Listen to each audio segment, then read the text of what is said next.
দেখুন, কামদুনি আন্দোলন যখন তৈরি হয়েছিল তখন নিঃসন্দেহে টুম্পা তার একটা মুখ ছিল। এই আন্দোলনের সঙ্গে বিজেপি ছিল। আমি বহুবার ওখানে গেছি।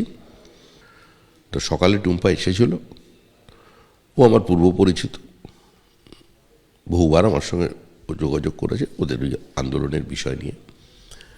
তো আজকে এসে বলল যে এই তৃণমূল সরকারকে সরিয়ে দেবার লক্ষ্যে আমাদের দলে যোগদান করতে চায়। তো আমাদের তো যোগদান করব বললেই যোগদান করা যায় না, আমাদের একটা নির্দিষ্ট প্রসেস আছে। আমি দলকে জানাবো, দল যদি রাজি থাকে তাহলে তাকে আমরা পার্টিতে সামিল করে নেব। এবার কি ভোট ময়দানে কামদুনি আন্দোলনের অন্যতম মুখ টুম্পা? ভোটে লড়তে চেয়ে বিজেপি রাজ্য সভাপতির দ্বারস্থ হলেন টুম্পা কয়াল। শ্রমিক ভট্টাচার্যের সঙ্গে দেখা করেছেন কামদুনি আন্দোলনের অন্যতম মুখ।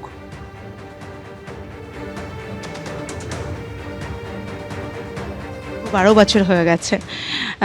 এখন আমি ভাবছি যে কোনো একটা রাজনীতির ছত্রছায়ায় এসে আন্দোলন করতে, কারণ আমরা দীর্ঘদিন আন্দোলন করেছি এবং দেখেছি যে শুধু বিনা রাজনৈতিক ছাড়া আন্দোলন করা অত্যন্ত টাফ ব্যাপার হয়ে গেছে। সেই কারণে আমি সিদ্ধান্ত নিলাম যে আমি বিজেপিতে জয়েন করব এবং সেই মতোই দাদার সঙ্গে কথা হলো। 2-3 দিনের মধ্যে জয়েন করার কথা হয়েছে, এখনও আমাকে ডেটটা জানানো হবে। এবং আমি চাই যে একটা রাজনীতির ছত্রছায়া এসে আন্দোলন করতে এবং মানুষের পাশে দাঁড়াতে। ব্যক্তিগত দিক থেকে আমি অনেকটাই দেরি করে ফেলেছি এবং পুরো শেষের মুখে। এখন জানি না কি করবে দল যে এটা সিদ্ধান্ত নেবেন সেই সিদ্ধান্তই আমার মেনে নিতে হবে, কারণ তো আমি তো অনেক লাস্টে এসছে। তা এখন সেটা দল যেটা সিদ্ধান্ত মনে করবেন সেটাই হবে। কখনো আমাদেরকে সাথ দিইনি, কারণ আমরা সবসময় দেখে এসেছি রাজ্য সরকারের পুলিশ রাজ্যেরই কথা মতো চলেছে। কারণ রাজ্যের পুলিশ মন্ত্রী যেভাবে ওনাদেরকে নির্দেশ দিয়েছেন ওনারা সেইভাবেই চলেছেন। সেই ক্ষেত্রে রাজ্যের পুলিশ মন্ত্রী যেমনভাবে ওনাদের বলেছেন, রাজ্যের পুলিশরা সেইভাবে আমাদের কাজ করেনি এবং সেইভাবে আমাদের নিরাপত্তা দিইনি। আমরা নিরাপত্তাহীনে ভুগছিলাম 2013 থেকে, এখনও পর্যন্ত সেই নিরাপত্তাহীনেই ভুগছি। এবং রাজ্যের পুলিশের কথা আমাদের কিছু বলার নেই, কারণ আমরা দেখেছি যারা দোষী, যারা ধর্ষণকারী তাদেরকে সাপোর্ট দিতে, তাদেরকে সুরক্ষা দিতে, কিন্তু যারা প্রতিবাদী তাদেরকে সুরক্ষা কখনো রাজ্যের পুলিশ দিইনি। টিকিট না পেয়ে প্রকাশ্যে সরব দিলীপ পত্নী। নাম না করে একাধিক বিজেপি নেতাকে আক্রমণ করলেন রিঙ্কু মজুমদার। রাজারহাট নিউ টাউনের বিজেপি প্রার্থী পীযূষ কানুরিয়াকে নিশানা করেছেন দিলীপ পত্নী। যাকে প্রার্থী করা হয়েছে তার বিরুদ্ধে আর্থিক কেলেঙ্কারির অভিযোগ রয়েছে। মন্তব্য করেছেন রিঙ্কু মজুমদার, প্রয়োজনে রাজনীতি ছেড়ে দেব, হুঙ্কার দিলীপ পত্নী।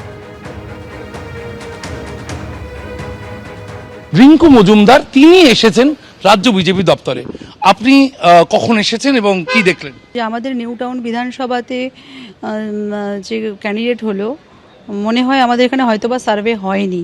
এতগুলো বিধানসভা তো হয়তো এটা হয়তো স্কিড করে গেছে, কারণ এখানে যে ক্যান্ডিডেট হয়েছে তাকে কখনো দেখা গেছে টিএমসির সঙ্গে, কখনো দেখা গেছে বিজেপির সঙ্গে, প্লাস তার একটা ফিনান্সিয়ালি সে অ্যাকিউজড পার্সন আছে, ফিনান্সিয়াল স্ক্যাম আছে।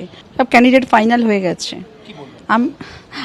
আমি আশা করছি না, যদি লজিক হয় সবার জন্য সমানভাবে অ্যাপ্লিকেবল হবে। তো বিশেষ কারো ক্ষেত্রে লজিকটা হচ্ছে না, আবার অন্যদের ক্ষেত্রে হচ্ছে। আর তারাও যখন নিজেদের পরিবারের জন্য 2-4টে টিকিট নিচ্ছে, তখন তাদেরও বোঝা উচিত ছিল যে আরেকটা পরিবার থেকেও আবদার দাবি এসছিল, প্রস্তাব এসছিল।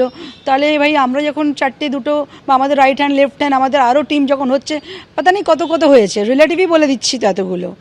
4 জন আছে এক পরিবার থেকে, আরেক পরিবার থেকে 2 জন আছে, তাদেরও রাইট লেফট হ্যান্ড আছে।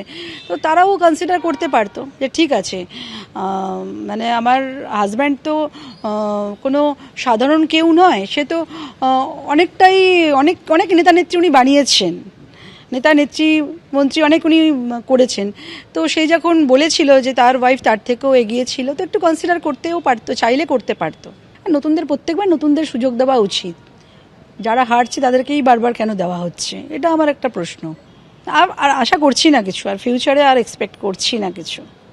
হয়ে গেছে, শখ, আবদার, ইচ্ছে, চেষ্টা প্যাক আপ করে দিতে চাই।